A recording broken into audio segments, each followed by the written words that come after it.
Hello again, Charlotte here. Well, obviously that's Charlotte's palette knife, right? I'm going to explain how to use palette knife for those who haven't used it before, and just a little reminder of the different pressures that you need to apply to get some completely different, amazing results. So this is from the set of 5, this palette knife. See, nicely well used, nice dry paint on the top there. The underside, of course, needs to be as clean as possible, and when you've finished using it, give it a good wash or wipe off the paint so you don't get any texture building up underneath. Now, there are two main different pressures and ways you can apply the paint with a palette knife. And the best way for me to explain these are using food analogies, as I always do. So think about scraping the bowl and icing the cake. Now, what you need to be aware of is, of course, where the paint is. So you don't want to have any paint on the top. All the paint wants to be on the bottom. And you can see how I've dipped it into whatever paint I had on my palette, just scraped it up like this. So you've just got a good covering on the base. Now, when you're doing the first version, scraping the bowl, it's quite literally pressing hard.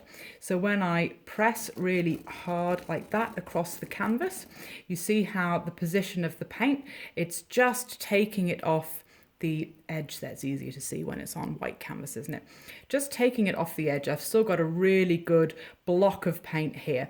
So the first thing you want to do, you'll be starting to figure out where the paint is and what happens when you're scraping really hard. I mean, you can probably hear against the canvas that. Now, if I press with the entire palette knife, it releases all the paint. And then if I have it on an angle like this, I can scrape it back off. Now, this can create amazing effects with landscapes, with layering, with texture, because you're starting to see those dark lines which are left at the edges, because all the main pressure in the palette knife is through that central section. And that is where you get the scrape away through the middle, and it leaves the dark lines at the side. And even just using the palette knife like this creates amazing effects.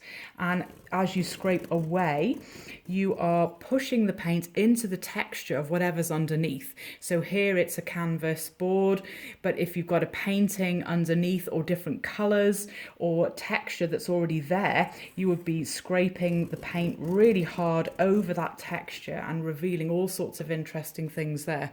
So even just with that simple scrape, you get the sense of the fold of the layering. Now, the slightly more complex way of using the knife is my icing the cake analogy. So I'm just picking up some white paint on here. This is clearly from a palette I've just used for another demonstration. Now, look at all of the paint that's on there. You actually want to have far more than you think you need when you want to do nice sort of dotty textured palette knife work. Now, this part is really important. It might just take a little bit of practice. So you want to think about the knife being parallel to the surface of your canvas, because you want most of the palette knife to connect with it. Now, see how sort of lightly and loosely I'm holding it. That's quite important as well. So you've got a little bit of wobble to it. And if I just get to the point, first of all, what you should do is just connect the palette knife actually with the surface of the canvas, and you'll get a little bit of pull. There'll be a bit of suction from there, and that will just help you to figure out at what point does the palette knife connect with the surface of the canvas. And then before you get to that point, you want to be moving the knife along. So picking up lots of paint, I'm just taking white at the moment because it'll stand out nicely. Loads of paint on there. Obviously you can see there's blue left over from before, and I will show you this on the side so you can see the gap that's left in the canvas.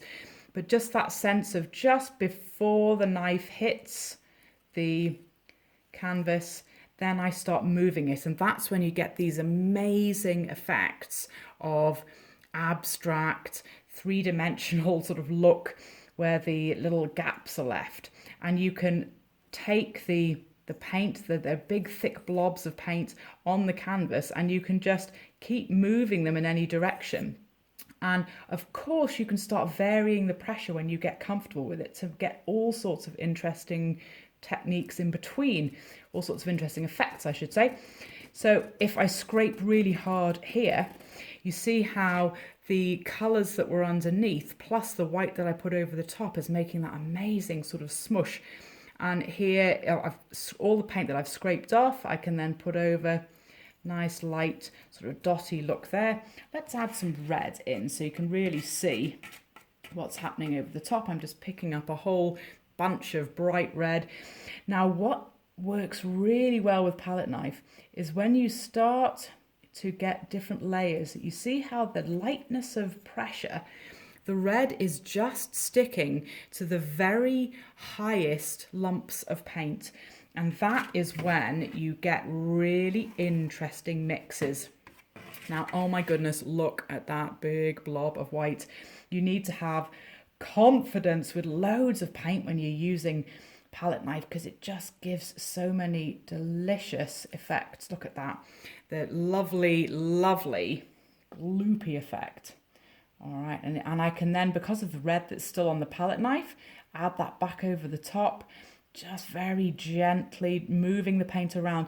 So you can actually manipulate this whole top layer of paint without touching the canvas at all and without touching so many of the colours that are underneath.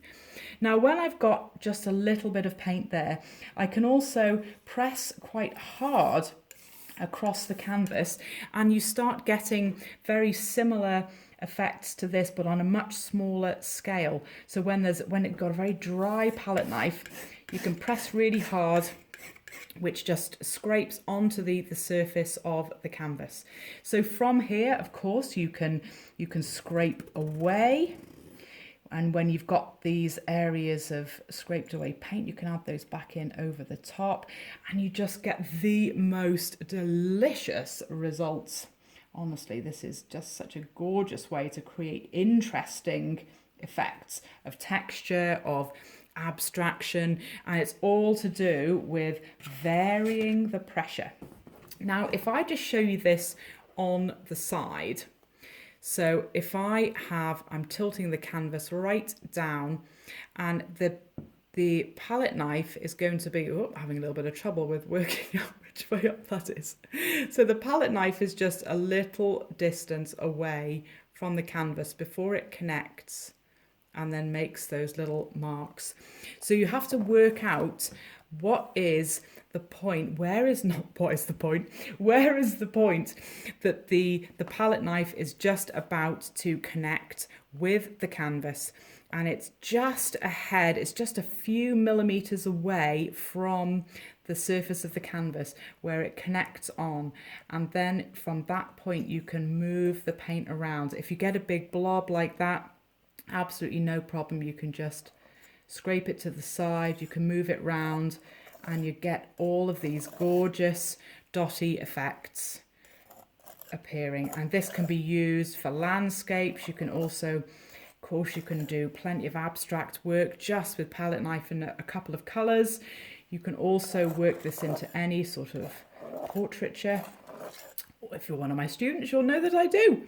So you see how that just creates really, really, really interesting results and great technique and a tool to use. Now, if you don't have a palette knife, you can use paint scrapers, you can use an old credit card, anything which just has a strong, sharp edge that you can scrape in and hold without getting your hand too mucky. Okay, now it's your turn to have some fun.